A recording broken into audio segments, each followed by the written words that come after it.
Este es el podcast de Calvary Sur, un espacio para crecer juntos en la palabra de Dios. Somos una iglesia cristiana en Jalapa, comprometida con enseñar la Biblia verso a verso. Gracias por acompañarnos. Abre tu corazón, abre tu Biblia y comencemos.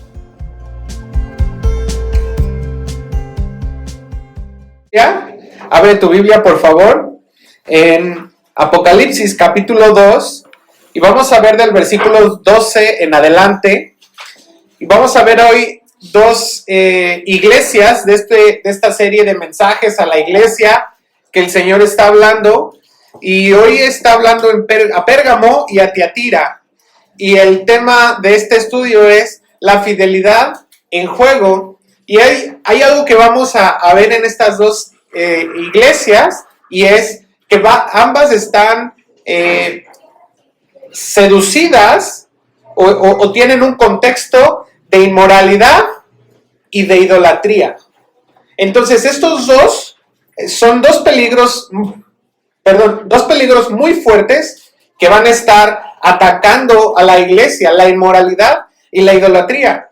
Pero entonces, ¿qué quiere decir? Nuestra fidelidad debe de estar firme en quién es Dios y cómo conocemos a Dios. Entonces, ¿te parece oramos de primer momento? Señor, gracias por tu palabra el día de hoy. Te pedimos que nos ayudes, Señor, nos bendigas y podamos venir a ti, Señor, a traer en tu palabra, Señor, qué es lo que tú nos quieres hablar. Abre nuestro corazón, nuestra mente, abre, Señor, nuestro entendimiento y permítenos, Señor, conocerte. Permítenos tener un conocimiento claro de quién eres tú. Y ayúdanos, Señor. En el nombre de Jesús oramos. Amén. Ok, entonces el primer punto es Pérgamo y es la fidelidad en juego. Dice el versículo 12. Y escribe el ángel de la iglesia en Pérgamo, el que tiene la espada aguda de dos filos, dice esto. Ahora, el mensaje a la iglesia comienza como cada uno de los mensajes con esta demostración, esta revelación de quién es Cristo. Y qué interesante que aquí a Pérgamo le dice esta descripción tal cual, diciendo el que tiene la espada aguda de dos filos. Ahora, esto no es muy simbólico, no es tan ligero decirlo así.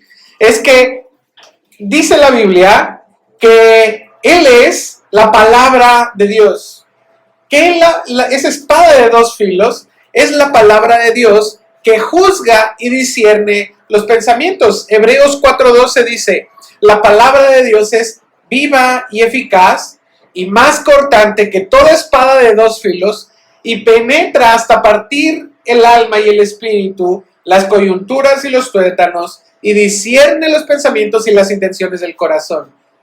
Entonces, Cristo no viene aquí con elogios ni amenazas, ¿no? Él viene diciéndonos: a ver, mi palabra va por delante y esta es la que va a dirigir lo que tú eres y cómo te voy a medir. ¿Sí? En una escuela que estudiamos sobre Hebreos, y esta cita precisamente nos decía que más allá que fuera una espada como las que pudiéramos imaginar en estas guerras medievales, ¿no? Estas luchas medievales en las que desenvaina la espada y la saca, ¿no? Y es larga y así. Dice, no, esta más bien hace referencia a una pequeña daga que se pone debajo del mentón para que cuando eres acusado conforme a lo que vas a ser condenado, tú no puedas agachar la cabeza, no puedas bajar la cabeza en vergüenza. Esa es la connotación en la que habla. Cuando Jesús se presenta delante de la iglesia, le está diciendo: no puedes huir de lo que yo soy y de lo que te vengo a decir. Y esto es muy significativo cuando hablamos acerca de Pérgamo, porque Pérgamo no era una ciudad cualquiera, sino era una capital política en Asia, y era un centro cultural. Imagínate que tenían una de las bibliotecas más grandes de ese tiempo. O sea, estamos hablando que tenían cerca de 200,000 libros, y y sobre todo tenían como un centro religioso profundamente idólatra. Allí se rendía culto al emperador romano diciendo César es Señor. O sea, se veneraba de una manera muy fuerte en temas de idolatría. Había un dios que se llamaba Esculapio, que tenía la forma de una serpiente y era el dios de la sanidad.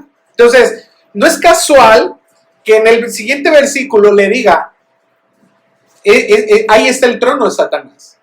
Ahora, versículo 13 dice, yo conozco tus obras y dónde moras, donde está el trono de Satanás, pero retienes mi nombre y no has negado mi fe, ni aun en los días en que Antipas, mi testigo fiel, fue muerto entre vosotros, donde mora Satanás.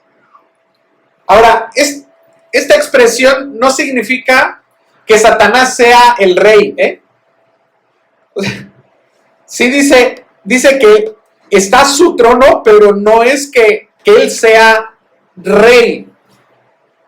Está diciendo que la influencia del enemigo sobre esa ciudad era sumamente intensa. Ahora Jesús mismo dice en la palabra de Dios que el enemigo tiene una autoridad limitada para actuar. El enemigo no va más allá de lo que Dios lo permite. Ahora sí, la iglesia estaba ahí en ese lugar donde estaba el trono de Satanás. ¿Te puedes imaginar la opresión espiritual que podrían estar experimentando como iglesia?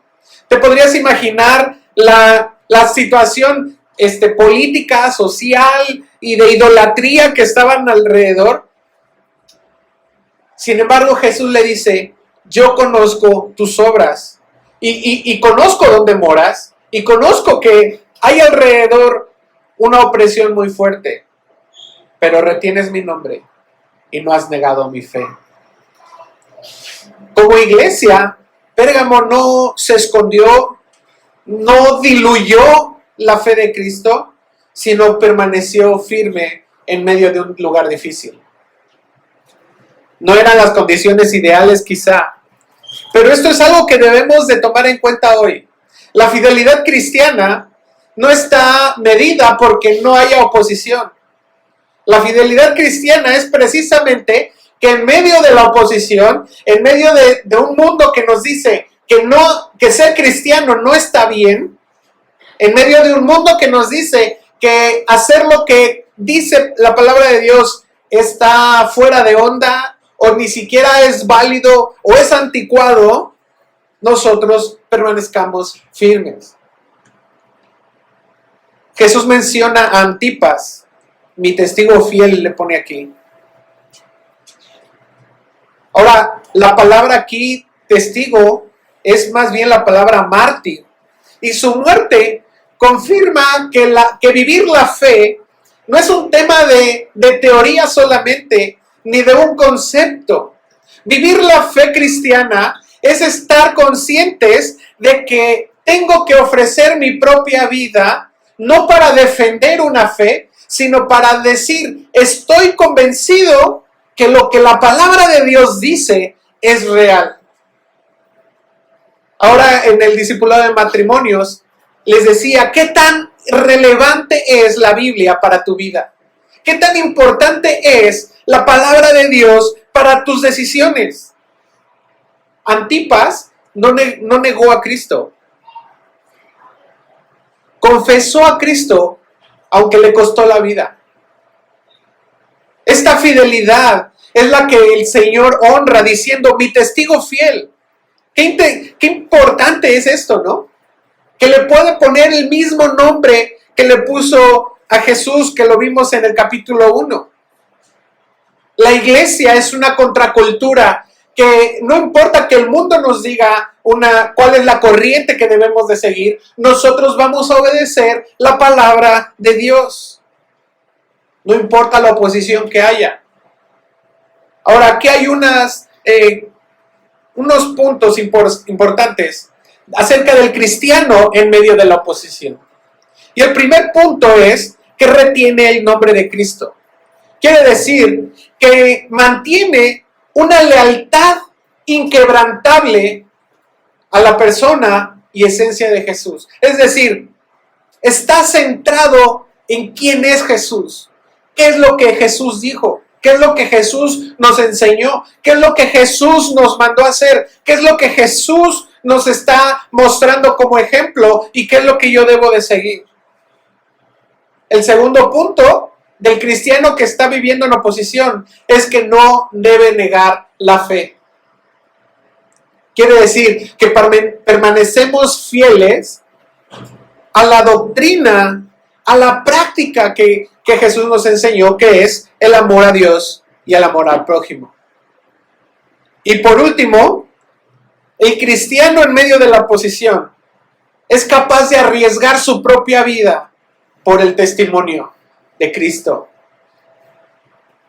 Este ejemplo de Antipas es impresionante. Te decía este título que dice en Apocalipsis 1:5 que Jesús, él es el testigo fiel, y de repente Antipas también comparte el mismo título. ¿Qué tan fiel podríamos nosotros ser? ¿Qué tan fiel somos nosotros a Cristo cuando hay un ambiente hostil? ¿Qué tan fiel eres cuando de repente te dicen tienes que ser corrupto? ¿Qué tan fiel eres a Cristo, a su fe, cuando te dicen es que este es el camino más fácil?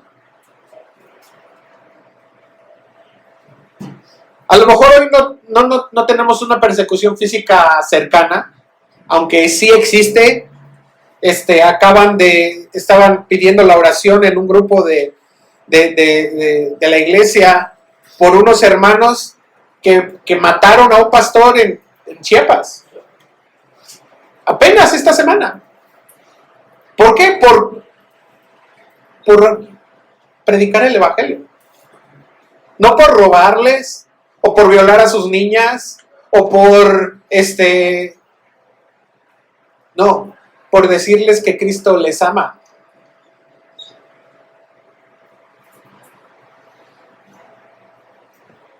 ¿Estás consciente que hay una opresión del enemigo que quiere callar el nombre de Jesús? ¿Estás consciente que hay una opresión que quiere relativizar la verdad bíblica y decir, bueno, es que ahora en estos tiempos es diferente? Es que ahora se hace diferente. Vivimos en un lugar donde el enemigo tiene su trono, donde el enemigo influye en todos lados. Sistemas que exaltan el ego, que idolatran el poder y el placer y la autosuficiencia. ¿No es cierto? Cristo nos está diciendo, retén su nombre y no niegues la fe.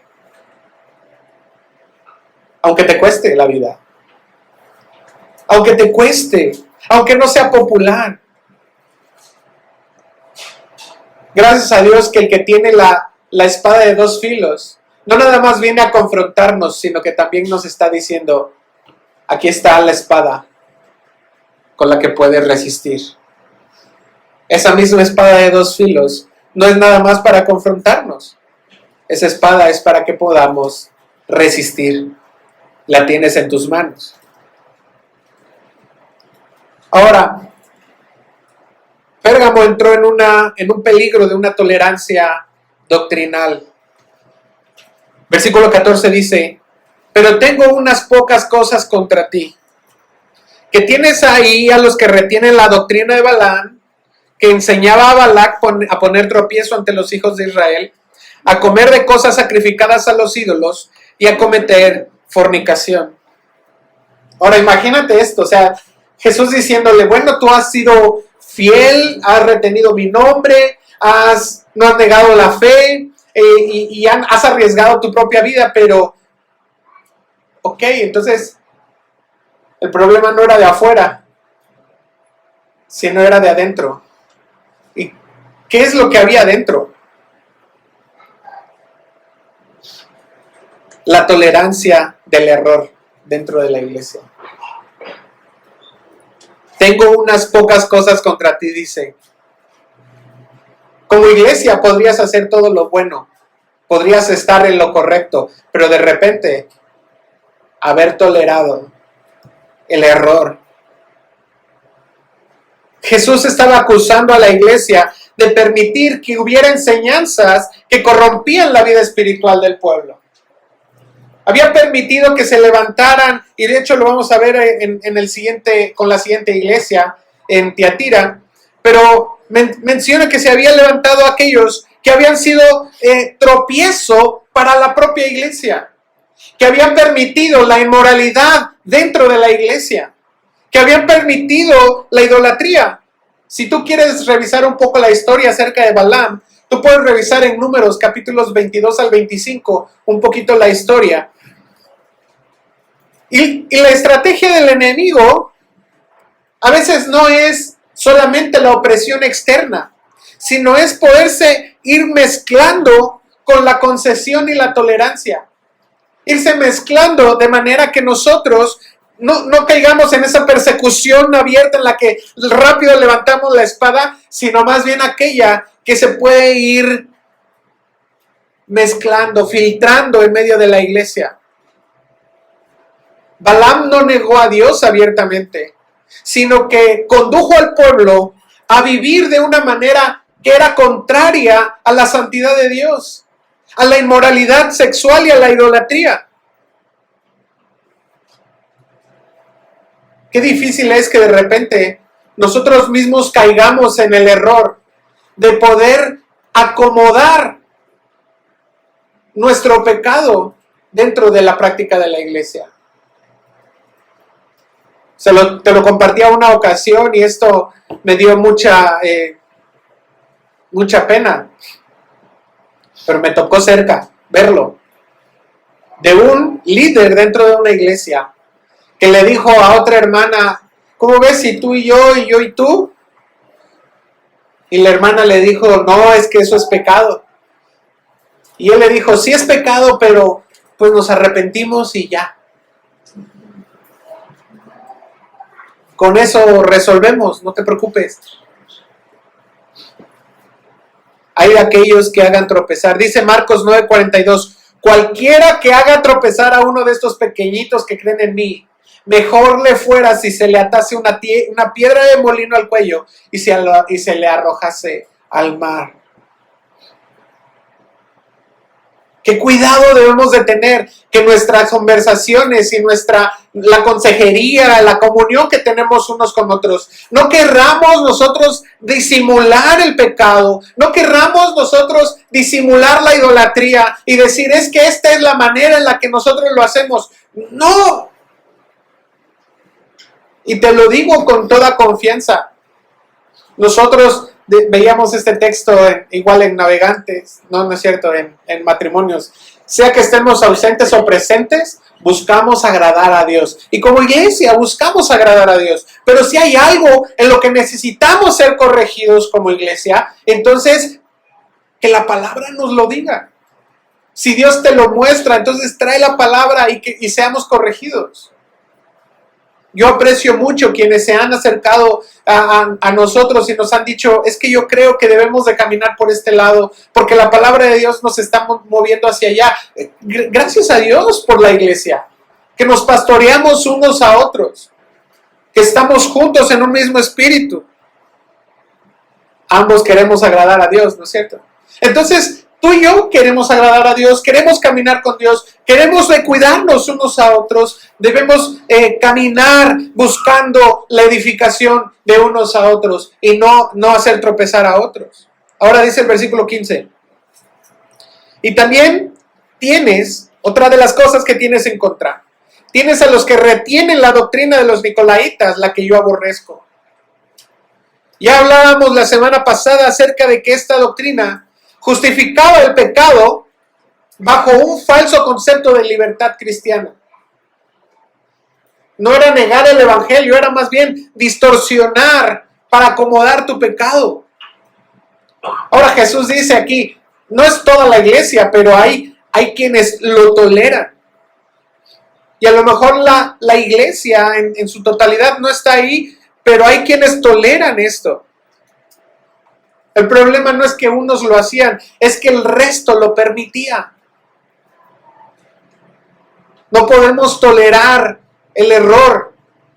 No podemos tolerar el pecado, porque eso puede ser un daño mismo para lo que el Señor nos está mostrando aquí, para la iglesia. No podemos decir, eso es normal, eso está bien. Cuando dice, yo lo aborrezco. Es que es mi hermano, es que, pobrecito.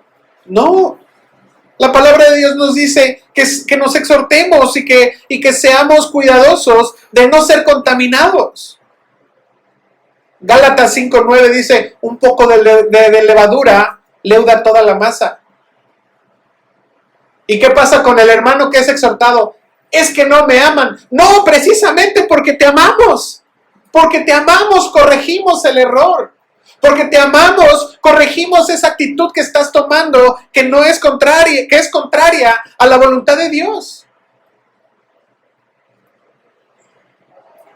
Más bien como iglesia buscamos examinarlo todo, dice 1 Tesalonicenses 5:21, examinarlo todo y retener lo bueno. Buscamos en la Biblia, buscamos en la palabra, buscamos ser animados, ser exhortados, buscamos ser edificados unos a otros. ¿De qué me sirve aparentar que soy firme en un mundo donde el diablo está morando, donde el diablo tiene su trono, y que dentro de la iglesia haya esta permisividad? La iglesia está llamada no solamente a amar a sus hermanos, a la iglesia, sino también a guardar la verdad. No todo lo que parezca cristiano lo es. No toda la enseñanza es buena enseñanza. En un mundo que vivimos en el que todo se debe de tolerar, debemos de pedirle a Dios, Señor, ayúdanos a discernir. Ayúdanos a conocerte profundamente para que podamos discernir decía un predicador, no discernir entre lo que es bueno y lo que es malo, sino discernir entre lo que parece bueno y lo que es bueno. Versículo 16 dice, la solución, por tanto, arrepiéntete. ¿Quién puede decir que es sencillo arrepentirse? La instrucción es sencilla, ¿no? Pero decía otro predicador, es sencillo, pero es costoso. El arrepentimiento verdadero no es solamente la confesión superficial, requiere humildad. Es esta disposición de enfrentarse o confrontarse con la verdad. Dar pasos de valentía que de repente pueden conducirnos a una vergüenza. Pero la vergüenza, dice la Biblia, no es una vergüenza que entristece, que produce muerte, sino es una vergüenza que nos lleva a la restauración. Y el arrepentimiento también trae consigo la disciplina y trae consigo las consecuencias. Porque Dios dice en su palabra en Hebreos que Dios al que ama, disciplina. Así que, por tanto, arrepiéntete. Cambia de dirección. Haz completamente lo contrario. Busca guardar la verdad. Continúa el versículo 16 diciendo, si no vendré pronto a ti y pelearé contra ellos con la espada de mi boca. Ahora, si no hay arrepentimiento, ¿qué crees que va a venir? La misma palabra de Dios que nos ha confortado, nos ha animado, nos ha bendecido, viene también a exhortarnos, viene también a disciplinarnos y viene también a decirnos cuál es el fin si no hay arrepentimiento. La misma palabra de Dios, la misma espada de su boca. ¿Quién puede permanecer neutral ante la verdad? ¿Quién puede caminar distante hacia ella. O caminamos hacia ella o vamos a ser confrontados con ella, pero no nos podemos escapar de la verdad. Versículo 17, el que tiene oído oiga lo que el Espíritu dice a las iglesias. Y al que venciere le daré a comer del maná escondido y le daré una piedrecita blanca y en la piedrecita escrito un nombre nuevo, el cual ninguno conoce sino aquel que lo recibe. Ahora, Cristo promete que aquel que vence, o sea, aquel que guarda la fidelidad en medio de estos peligros de inmoralidad y de idolatría, va a recibir el maná escondido. Esta imagen nos apunta directamente a Juan 6:41 cuando dice Jesús, yo soy el pan de vida. Ese pan que el pueblo de Israel estaba clamando en el desierto y que simplemente les duraba lo de un día. Jesús viene a decir, yo soy el pan de vida. Ese alimento que te sustenta para la vida eterna. Y no solamente es pan de vida, sino que también dice, es una piedrecita blanca. Ahora, la palabra un poquito está relacionada como un tesera que simbolizaba un pacto. No es el tercer de Avengers. No. Pero esta piedrecita blanca era una especie de pacto que se le daba a los que ganaban en los coliseos, como los gladiadores, y que les permitía vivir del erario público ahora, ¿no? Algo así como los Juegos del Hambre, en el que ganaba el Juego del Hambre, pues ya tenía comida de por vida, ¿no? Pero esta piedra aquí tiene algo más profundo, porque dice que tiene un nombre nuevo, escrito solo para el que la recibe. Y cuando nosotros permanecemos firmes y fieles en medio de esta problemática, entonces nosotros recibimos ese nombre que solamente nos lo da la intimidad con Dios. Esto nos habla de esa relación tan profunda que nadie más puede conocer. Solamente Dios y aquel que recibe esta piedrecita. ¿Sabes? La fidelidad con Cristo no solamente nos da una bendición, sino que también nos da una comunión mucho más íntima con Él mismo. Versículo 18 dice, y escribe el ángel de la iglesia en Tiatira, el Hijo de Dios, el que tiene ojos como llama de fuego y pies semejantes al bronce bruñido, dice esto. Ahora, Tiatira, humanamente hablando, era una de las iglesias más pequeñas, de hecho era la iglesia más pequeña, la menos relevante de todas las iglesias que estamos viendo en Apocalipsis. Era una ciudad pequeña de muy poca importancia política y religiosa. No tenía persecución, o sea, nadie iba contra la iglesia en Tiatira. Sí, sin embargo, vemos algo importante aquí. Aún pequeña, Dios le habla.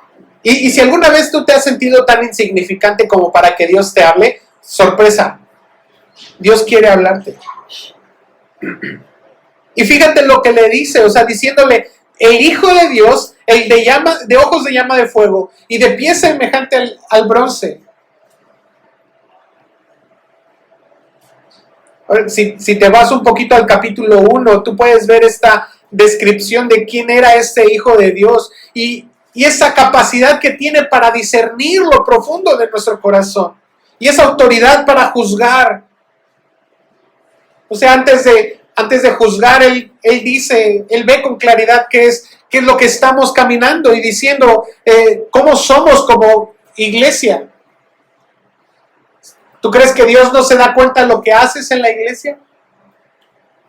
Que te pones a ver reels. O que eres una iglesia que Él conoce. Dice el versículo 19, yo conozco tus obras. Es que soy tan insignificante, Dios no me va a ver. Yo conozco tus obras. Y amor, y fe, y servicio, y tu paciencia. A mí me gustaría mucho escuchar estas palabras de parte de Dios diciéndome, así no importa, o sea, me siento insignificante, me siento chiquito, pero que me dijera, yo conozco tu amor y tu fe.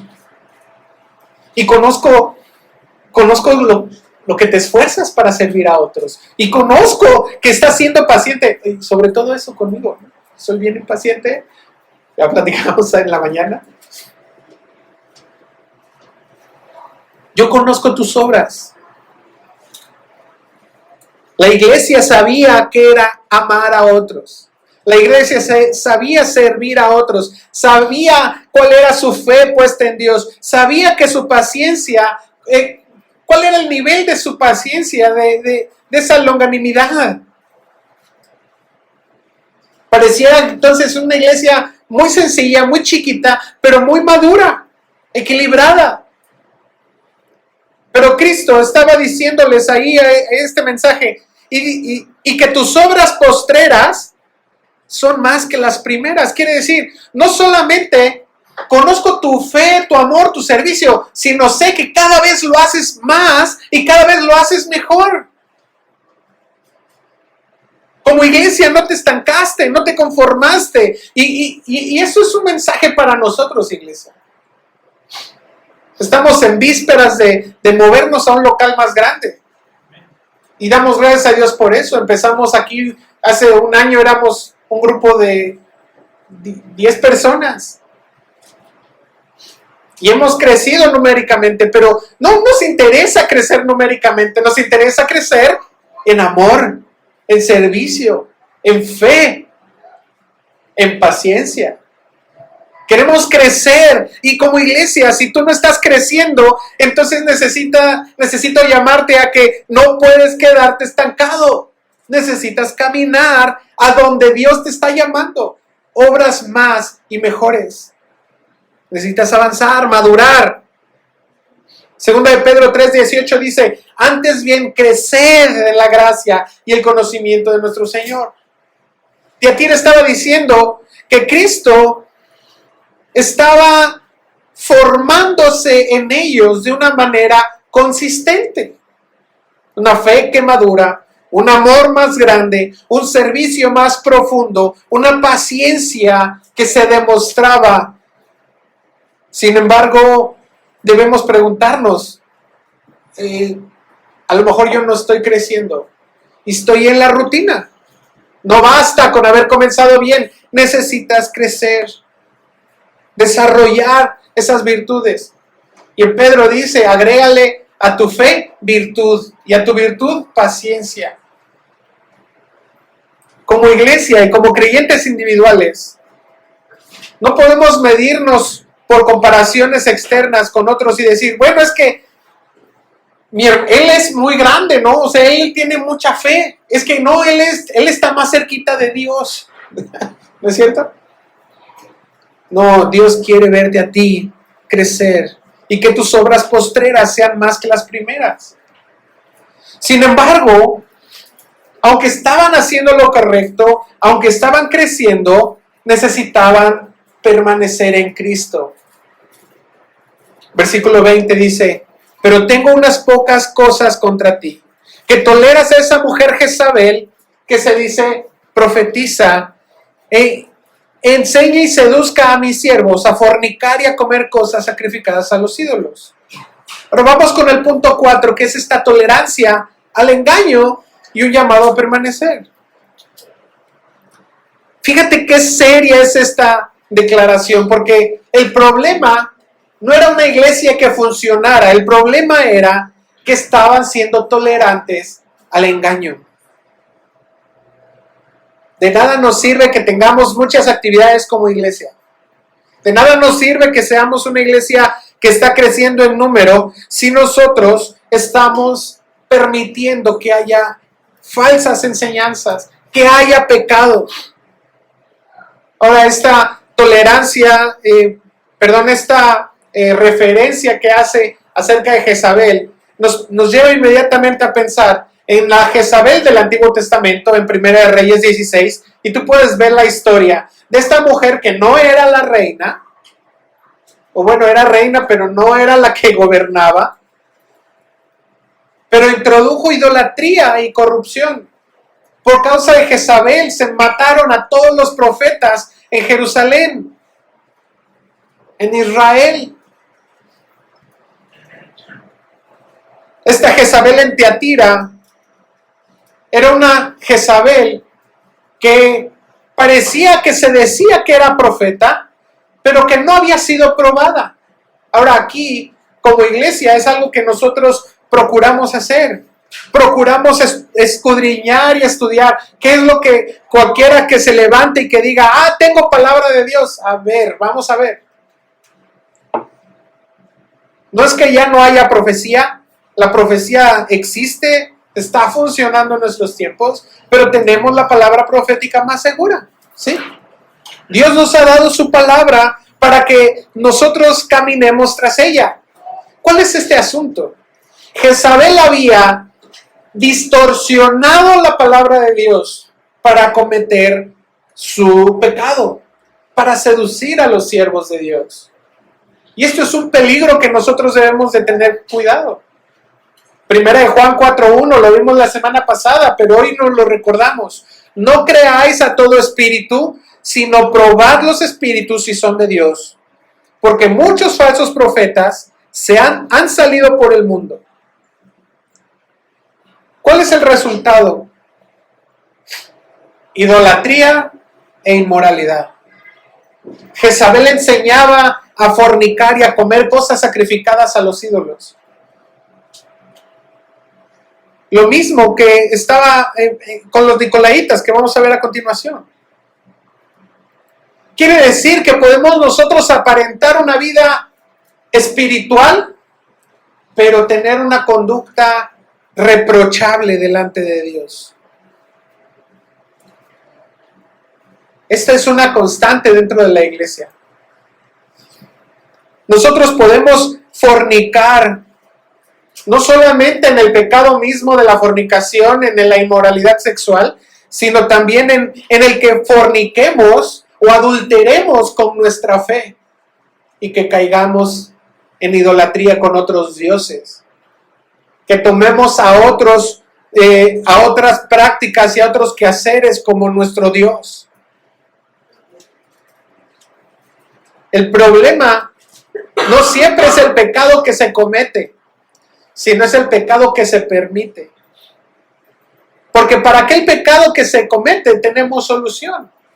Si confesamos nuestros pecados, Él es fiel y justo para perdonar nuestros pecados. Pero ¿qué con aquello que se permite? Sin embargo, vemos la misericordia y la gracia de Dios diciéndonos, versículo 21, le he dado tiempo para que se arrepienta, pero no quiere arrepentirse de su fornicación. La gracia de Dios es vasta, no es indiferente al pecado, es abundante en misericordia. Sin embargo, vemos aquí que el pasaje nos está enseñando diciendo, hay un tiempo para la gracia. Para Pérgamo le dice arrepiéntete, pero acá le dice ya le di tiempo para que se arrepintiera y no quiere arrepentirse. Y cuando esto ocurre, y si tú, mi hermano, estás siendo revelado de un pecado y no te quieres arrepentir, y si no quieres obedecer a Dios, entonces va a venir el juicio.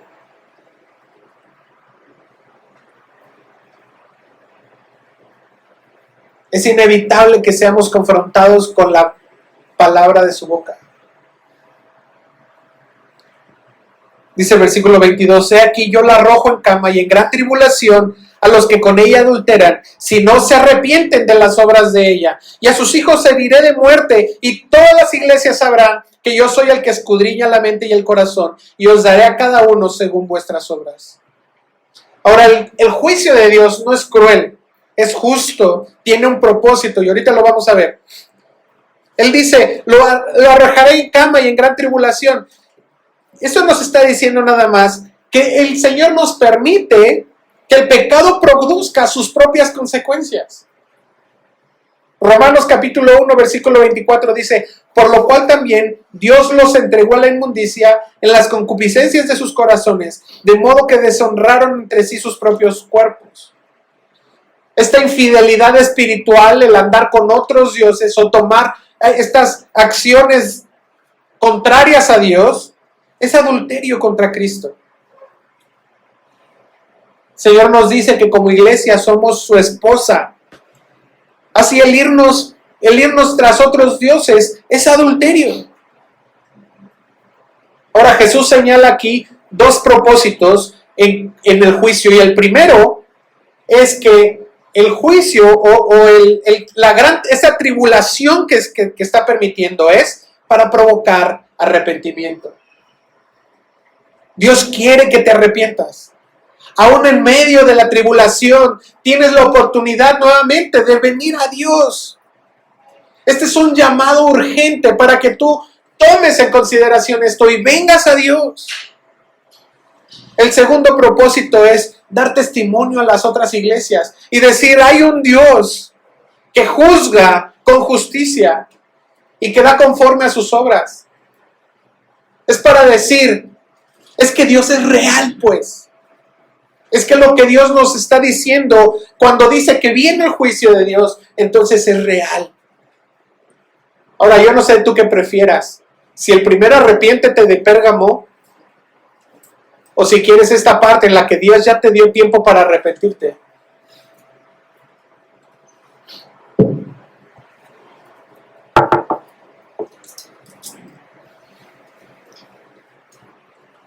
Versículo 24 dice: pero a vosotros y a los demás que están en Tiatira, y a cuantos no tienen esa doctrina, y no han conocido los que ellos llaman las profundidades de Satanás. Ahora, el mensaje no es solamente advertencia, es consuelo. Y entonces está diciendo: aquellos que no conocen las profundidades de Satanás.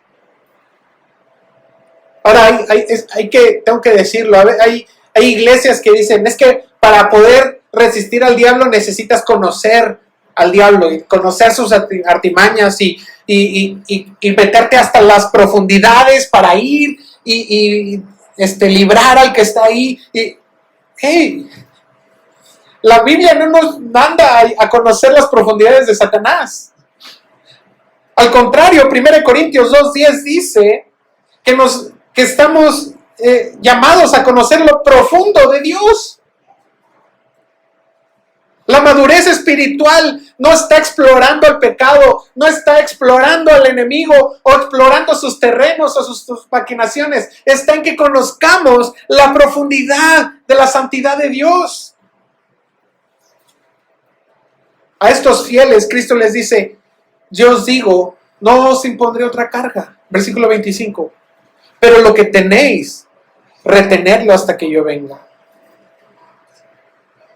¿Qué tienes que hacer? No vengas a traer nada nuevo. Lo que tienes, reténlo. Permanece. Ahora, busqué la palabra retener y me pareció muy interesante encontrar que está relacionada a intimidad. Lo único que necesitas es intimidad con Dios. Necesitas relacionarte con Él, ser fiel y ser constante.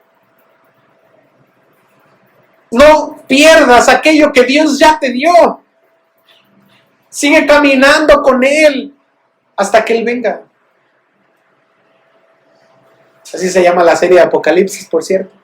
Hasta que el Rey regrese. Versículo 26 dice: y al que venciere y guardare mis obras hasta el fin. Wow. Yo le daré autoridad sobre las naciones y las regirá con vara de hierro y serán quebradas como vaso de alfarero, como yo también la he recibido de mi Padre. Y le daré la estrella de la mañana. El que tiene oídos, oiga lo que el Espíritu dice a las iglesias. Jesús le está diciendo: aún en medio de una influencia inmoral, engañosa y de idolatría, podemos vencer y guardar las obras de Cristo hasta que Él venga. ¿Cuáles son estas obras? Amar a Dios y amar a tu prójimo. A ellos se les promete la autoridad sobre las naciones. Esto es una referencia al Salmo 2, porque lo que está diciendo realmente es que esa manera es que Jesús reina. Quiere decir que nosotros estaremos reinando juntamente con Cristo. Esa iglesia pequeña, insignificante, que ha ido creciendo en las obras de Cristo, en la fe, el amor y el servicio y la paciencia, ahora recibe esta promesa de un impacto eterno. Y termina diciendo, le daré la estrella de la mañana. Que esta referencia nos lleva directamente con Jesús. Él es el lucero de la mañana. Él es nuestra recompensa. ¿Te das cuenta? Él mismo es la recompensa, aquel que venza. No se trata de la autoridad, no se trata del reconocimiento, no se trata de ser una mega iglesia, se trata de que recibiremos a Cristo.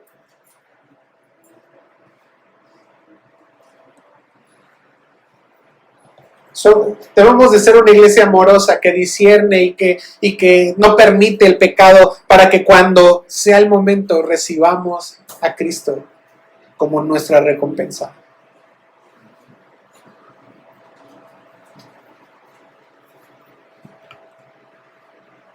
¿De qué tienes que arrepentirte hoy?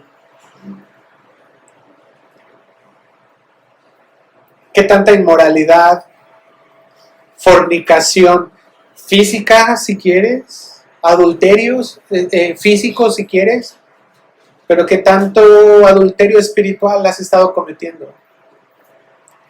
Yendo en pos de otros dioses. ¿Qué otros ídolos has levantado en tu corazón o en tu casa que necesitan ser derribados? ¿Qué tanto estás siendo confrontado con Dios para poder venir a su palabra nuevamente? Arrepiéntete. Arrepiéntete. Te he dado tiempo para que te arrepientas, dice el Señor. Y aún en medio de la tribulación, arrepiéntete.